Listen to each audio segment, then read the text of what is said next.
பட்டினி கிடந்து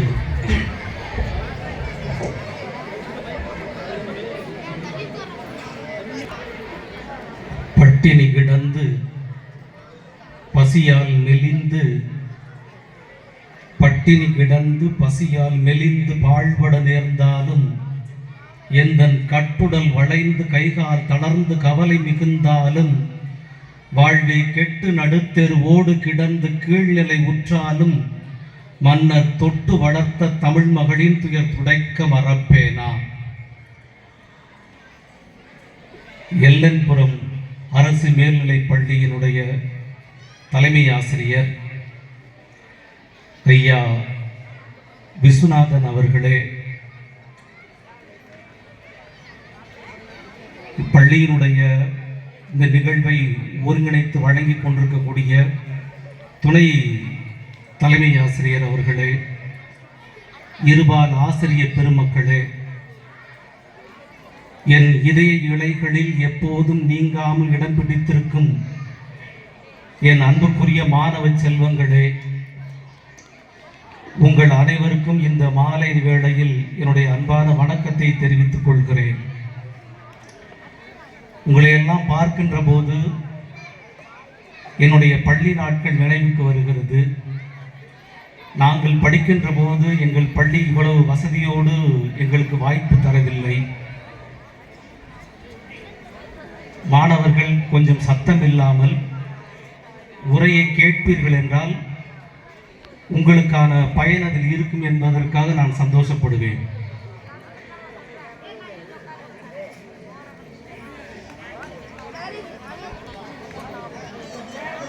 இந்த மகிழ்ச்சியை தருகிறது.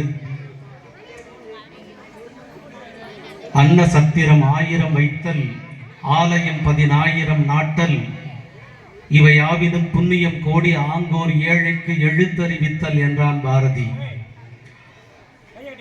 நாம் ஏன் படிக்க வேண்டும்? மனிதர்களுக்கு ஏன் இங்கே கல்வி தேவைப்படுகிறது? இந்த உலகத்தில் நம்மை போலவே கோடானு கோடி மனிதர்கள் 850 கோடி பேர் வாழ்வதாக சொல்லப்படுகிறது ஒரு கணக்கு. 850 கோடி மனிதர்கள் இந்த பூமியில் உயிருடன் வாழுகிறோம். ஆனால் எவ்வளவு பேர் கல்வி அறிவோடு வாழுகிறோம் என்கிற கேள்வியும் கூடவே எழுகிறது. மனிதர்களுக்கு ஏன் கல்வி வேண்டும்? கல்வி என்றால் என்ன? கல்வி என்கிற சொல்லுக்கு என்ன பொருள்? கல்வி என்கிற சொல்லை நீங்கள் இப்படி பகுத்து கொள்ளலாம். குறிப்பாக 8ஆம் வகுப்பிலிருந்து 12ஆம் வகுப்பு மாணவர்கள் கொஞ்சம் கவனமாக கேட்பீர்கள் என்றால் உங்களுக்கு அது மிகுந்த பயனுள்ளதாக இருக்கும் என்று நான் நம்புகிறேன். கல்வி என்கிற ஒரு சொல் 3 சொற்களாக நாம் அதை பிரித்துக் கொள்ளலாம். கல், கவி, வில் என்று அந்த சொற்களினுடைய கல்வி என்கிற ஒரு சொல்லினுடைய 3 எழுத்தை நீங்கள் மறு வடிவம் செய்தால் இந்த 3 சொற்கள் கிடைக்கும். கல், கவி, வில் என்கிற 3 சொற்கள் கிடைக்கும். என் அன்பிற்கினிய குழந்தைகளே, நாம் ஏன் கல்வியறிவு உடையவர்களாக இருக்க வேண்டும் என்றால், விலங்கு என்கிற இடத்தில் இருந்து நாம் எப்போது மனிதர்களாக மாறுகிறோம் என்கிற கேள்விக்கு பதில் கிடைத்தால் நாம் ஏன் கல்வி கற்க வேண்டும் என்கிற கேள்விக்கான பதிலும் கிடைக்கும். ஏன் மனிதர்கள் தவிர்த்த கால்நடைகளை விலங்கு என்று சொல்லுகிறோம்? யாரேனும் மாணவர்கள், குறிப்பாக 10ஆம் வகுப்பு, 11ஆம் வகுப்பு, 12ஆம் வகுப்பு மாணவர்கள் ஏன் மனிதர்கள் தவிர்த்த மற்ற கால்நடைகளை விலங்கு என்று சொல்லுகிறோம்? யாராவது கை தூக்க முடியுமா?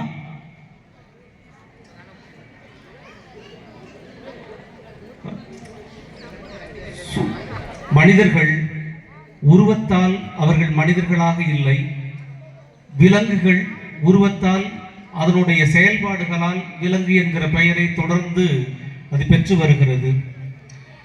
நாம் குற்றவாளிகளாக இந்த சமூகத்தில் அடையாளம் காணப்படுகிறவர்களை காவல்துறையினர் விலங்கிட்டு அழைத்து செல்வார்கள்.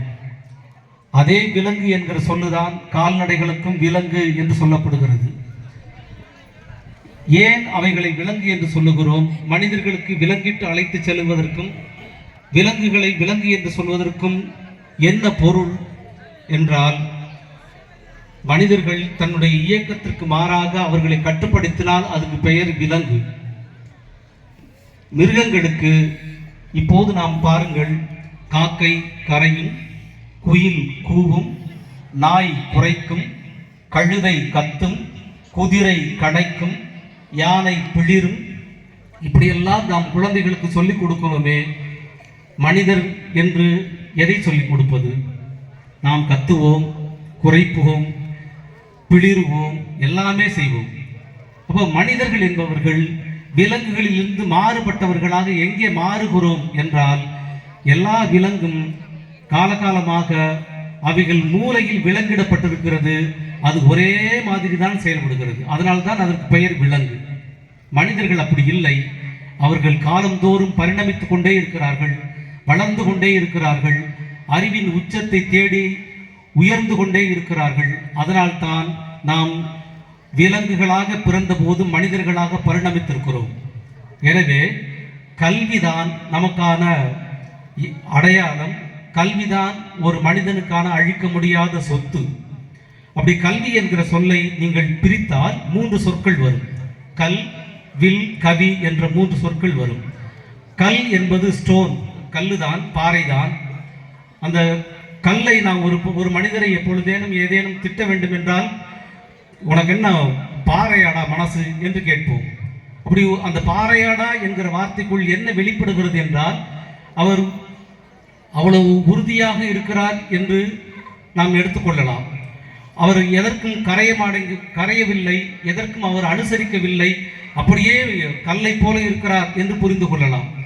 அதுதான் அங்கே அந்த வார்த்தையை பயன்படுத்துவதற்கான பொருளும் கூட. ஆனால் கல் என்றால் உறுதி என்று பொருள். இப்போ ஒரு கற்றவர் என்பவர் எவ்வாறு இருக்க வேண்டும் என்றால், விவேகானந்தர் சொல்வார், sound body and sound mind அப்படின்னு. இப்போ நம்முடைய உடலும் உள்ளமும் வலிமையாக இருந்தால் நாம் கற்றவர்கள் என்று பொருள். அதுதான் கல்வியினுடைய முதல் படி, கல் அப்படின்னா. அப்புறம் வில் அப்படின்னா, வில்னா என்ன சார் அப்படின்னா, ஃப்ளெக்சிபிலிட்டி. நாம் இன்னொருவருடைய உணர்வுக்கு, இன்னொருவருடைய மனதுக்கு, இன்னொருத்தருடைய செயல்களுக்கு, இன்னொருத்தருடைய சொற்களுக்கு நாம் காது கொடுக்கிற அந்த வளைந்து கொடுக்கும் தன்மை எப்போது நம்மிடம் வருகிறதோ அப்போதுதான் நாம் பிறவற்றை கற்றுக்கொள்வதற்கான தகுதியை பெறுகிறோம். ராமகிருஷ்ண பரமஹம்சர் சொல்லுவார், யார் ஒருவர் பணியை கற்றுக்கொள்ளுகிறாரோ அவரே ஆணையிட தகுதி பெறுவார் என்பார்.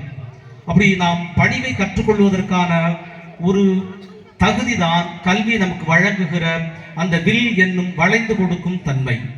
அப்புறம் கவி என்கிற இன்னொரு சொல் இருக்கிறது. கவி என்றால் அழகு என்று பொருள். அப்படி நாம் அழகு என்றால் ரசனை என்று பொருள். நீங்கள் இந்த உலகத்தில் எதை பார்த்து ரசிக்கிறீர்களோ அது நாளை உங்களுடையதாக மாறும். இந்த உலகத்தில் எதை பார்த்து நீங்கள் வியக்கிறீர்களோ அதற்கும் உங்களுக்கும் தொடர்பற்றே போகும்.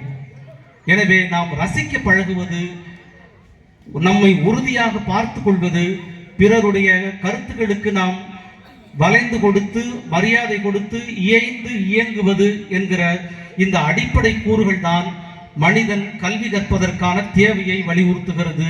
எனவே மாணவ செல்வங்களே, கல்விதான் நம்முடைய எதிர்காலம், கல்விதான் நம்முடைய செல்வம், கல்விதான் நம்முடைய அழிக்க முடியாத பரம்பரையாக பயணிக்கும் சொத்து. இந்த அரிய வாய்ப்பை உங்களுடைய பெற்றோர்கள் உங்களுக்கு தந்திருக்கிறார்கள். குறிப்பாக 10ஆம் வகுப்பு, 11ஆம் வகுப்பு, 12ஆம் வகுப்பு மாணவர்கள் எப்போதுமே இந்த அறிவு என்பதற்கும் ஞானம் என்பதற்கும் ஒரு வேறுபாடு இருக்கிறது. அறிவு என்பது எக்ஸ்டர்னல் இன்புட், ஞானம் என்பது இன்டர்னல் இன்வென்ஷன்.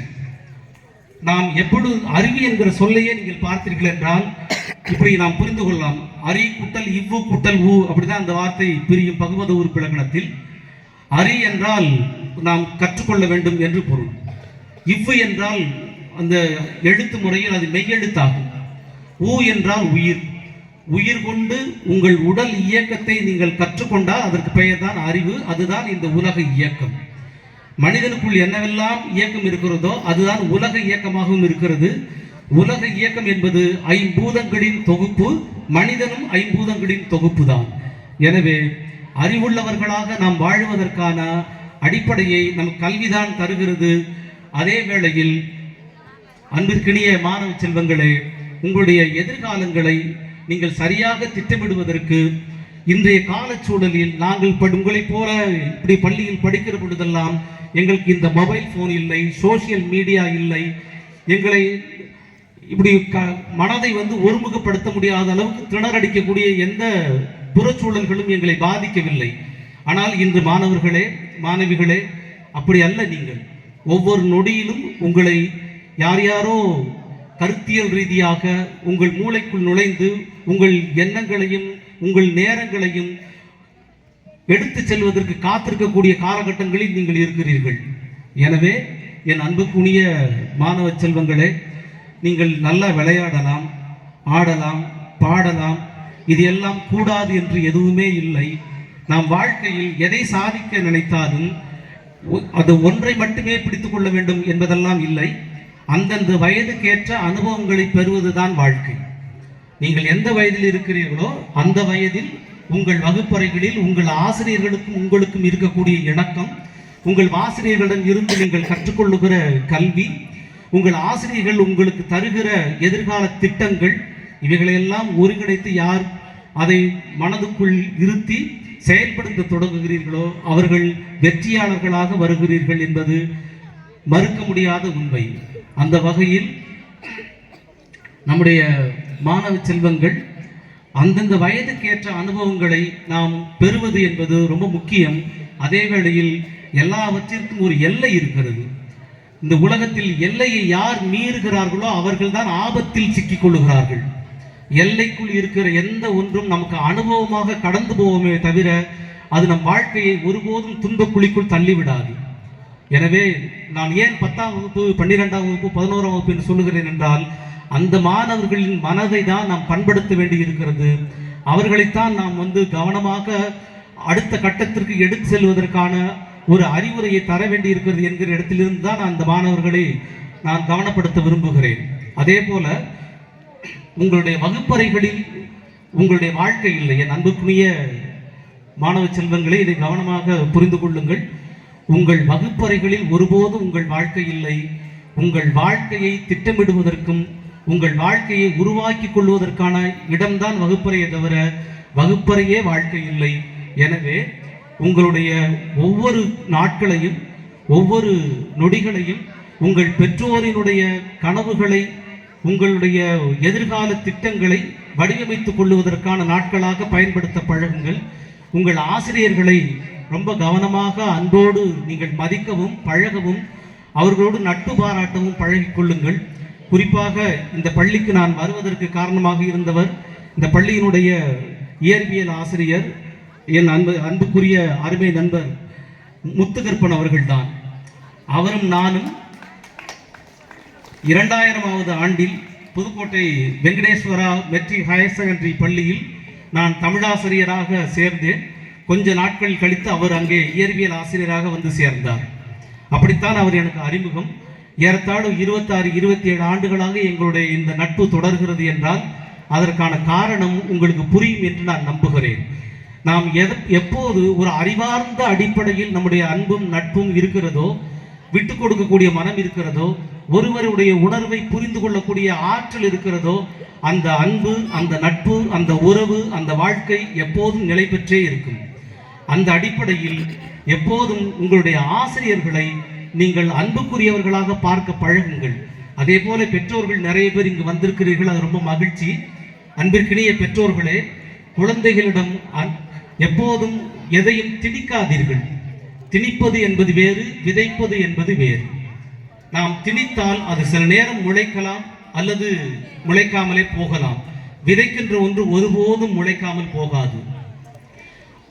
ஒரு 4-5 ஆண்டுகளுக்கு முன்னால் நம்முடைய கல்கி பத்திரிகையில் மாநில அளவில் சிறுகதை போட்டி நடத்தியிருந்தார்கள். அதில் என்னுடைய சிறுகதை முதல் பரிசு பெற்றது.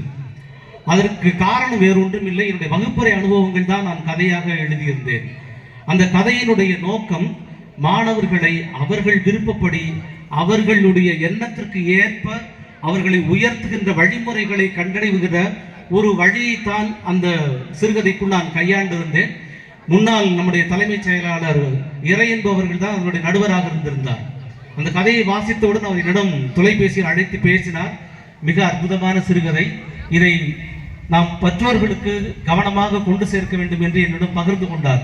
என் அன்பிற்கினிய பெற்றோர்களே, நான் முதலாக வெங்கடேஸ்வரா பள்ளியில் சேர்ந்த போது அவர் முத்துகிருப்பன் அவர்களுக்கு இப்போதும் நினைவிற்கும் கூடும்.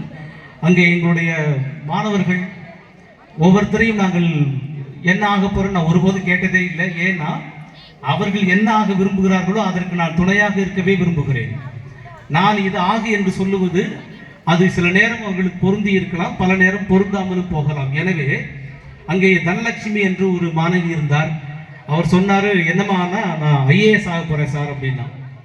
ஏண்டா அப்படின்னு கேட்டால், இல்லை எங்கள் அப்பா ஐஏஎஸ் ஆகணும்னு நினச்சார் சார், அவரால் ஆக முடியல, அன்றைக்கி இருந்த குடும்ப சூழல், அதனால் நான் ஐஏஎஸ் ஆக போகிறேன் அப்படின்னு சொல்லி சொன்னால், அவங்க அப்பா அக்ரிகல்ச்சர் டிபார்ட்மெண்ட்டில் ஒர்க் பண்ணார்.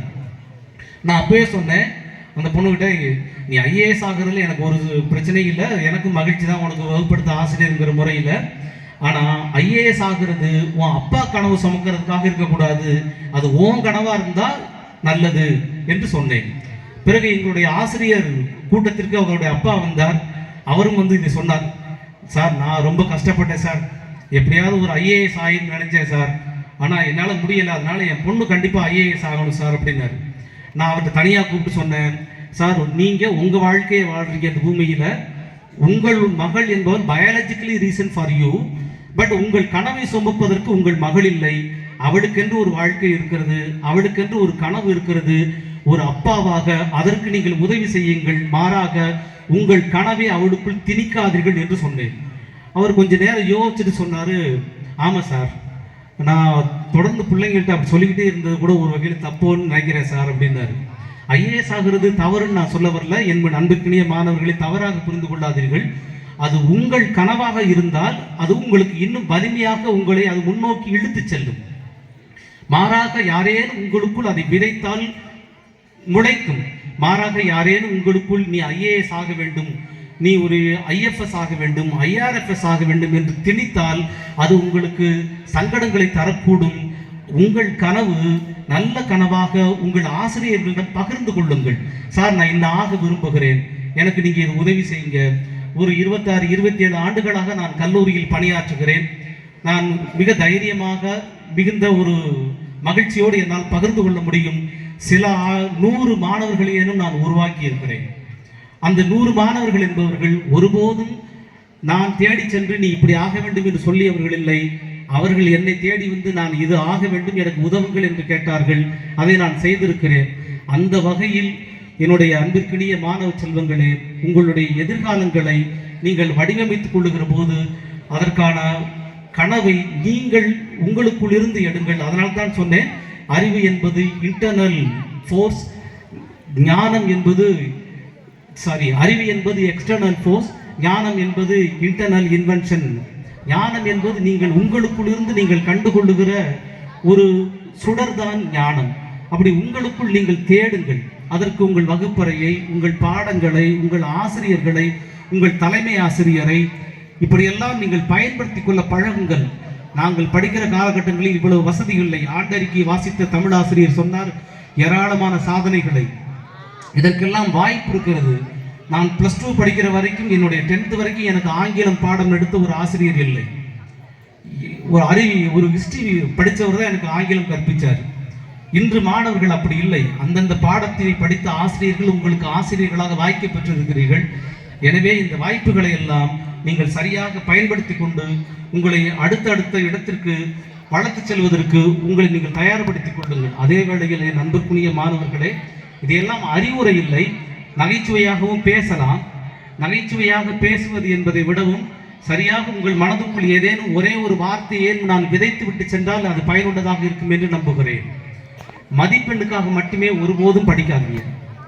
தயவு செஞ்சு மாணவர்களே, குறிப்பாக 10ஆம் வகுப்பு 12ஆம் வகுப்பு மாணவர்களே, வெறும் மதிப்பெண்ணுக்காக மனப்பாடம் செய்வது அல்லது மதிப்பெண்ணையே உங்களுடைய இலக்காக வைத்து படிப்பது, அது உங்கள் வாழ்க்கையில் சில கட்டங்களுக்கு உங்களை ஒரு டோக்கன் தந்துவிட்டு போகுமே தவிர உங்களை நிலைநிறுத்திக் கொள்ளவோ உங்கள் உச்சத்தை அடைவோ அது பெரும்பாலும் பயன் தராது. புரிந்து படியுங்கள். மனப்பாடம் செய்வதை விடவும் புரிந்து கொள்வது எளிதுதான். புரிந்து கொண்டால் கேட்கிற கேள்விக்கான விடையை உங்கள் வார்த்தைகளில் நீங்கள் தந்துவிடலாம். மனப்பாடம் செய்தால் ஒரு வார்த்தை மறந்து போனால் மொத்தமும் தவித்து போகும். எனவே நண்பர்க்குரிய மாணவர்களே, புரிந்து படிக்கவும், அதை வெறும் மதிப்பெண்ணுக்காக மனப்பாடம் செய்யாமலும் நீங்கள் படிக்கிற ஒவ்வொரு பாடத்திலிருந்தும் உங்கள் வாழ்க்கையை கண்மூடி கனவுகளாக பார்க்க பழகுங்கள். அதுதான் உங்களை அடுத்த கட்டத்திற்கு எடுத்து செல்லும். எனவே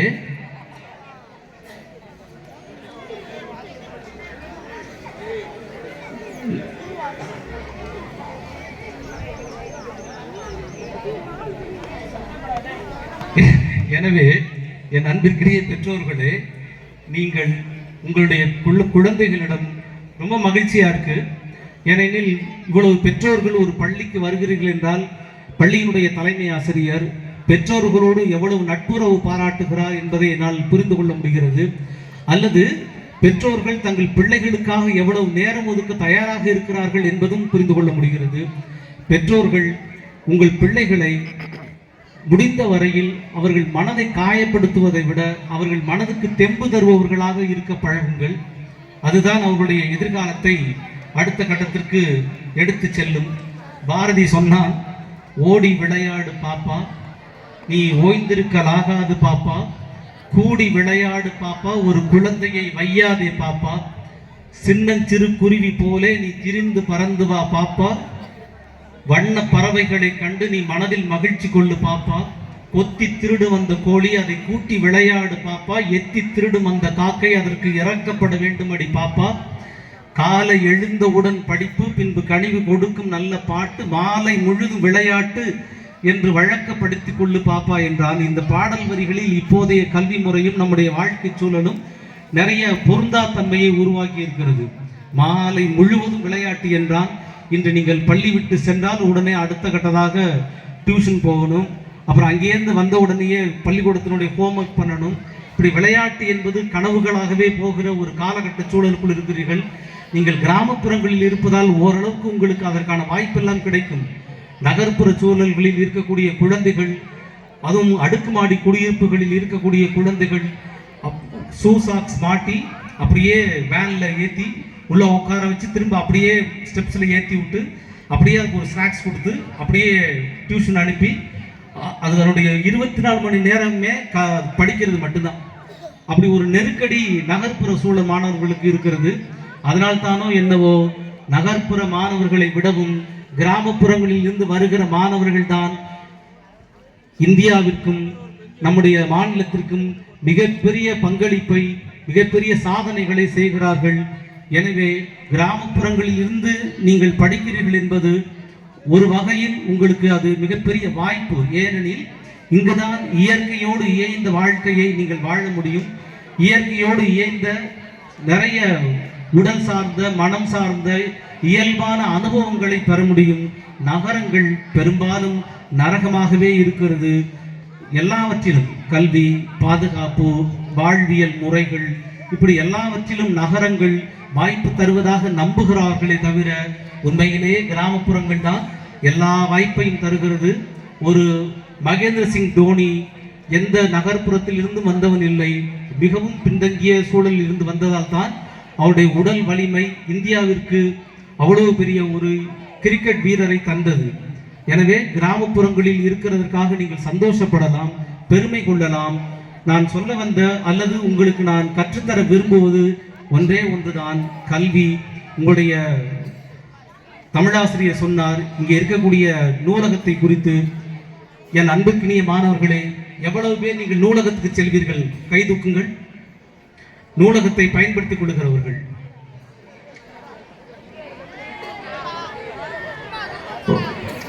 ரொம்ப மகிழ்ச்சி. உங்களுடைய தலைமை ஆசிரியர் சொன்னார் அது ஒவ்வொரு வகுப்பாக முறைப்படி எல்லா மாணவர்களுமே நூலகத்தை பயன்படுத்துகிறார்கள் என்று.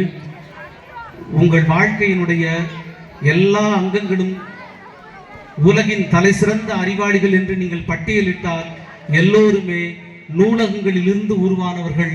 அவர் கார்ல் மார்க்ஸாக இருக்கலாம், டாக்டர் அம்பேத்கராக இருக்கலாம், காந்தியாக இருக்கலாம், ஈவி லெனினாக இருக்கலாம், ஃபிடல் காஸ்ட்ரோவாக இருக்கலாம். இப்படி நீங்கள் உலகினுடைய தலை சிறந்த அறிவாளிகளுடைய பட்டியலை எடுத்து பாருங்கள். எல்லோரும் நூலகங்களிலிருந்தே வந்தார்கள். இறுதியாக ஒன்றை சொல்லி உங்களுக்கு நான் நிறைவு செய்கிறேன். என் அன்பிற்கினிய குழந்தைகளே, ரஷ்யாவினுடைய அதிபர் ஈவி லெனின் அவர் 54 வயதில் இறந்து போனார். அவர் இறக்கிற போது அவருக்கு 54 வயது. உலகத்திலேயே மிகப்பெரிய நிலப்பரப்பு கொண்ட ஒரு நாடு ரஷ்யா தான். அந்த ரஷ்யாவை 1917 ஒரு உலகத்திலேயே ஒரு கம்யூனிச நாடாக அவர்தான் உருவாக்கினார். அப்படி உருவாக்குவதற்கு அந்த ரஷ்யாவினுடைய மக்கள் தொகுப்பு ரொம்ப குறைவு.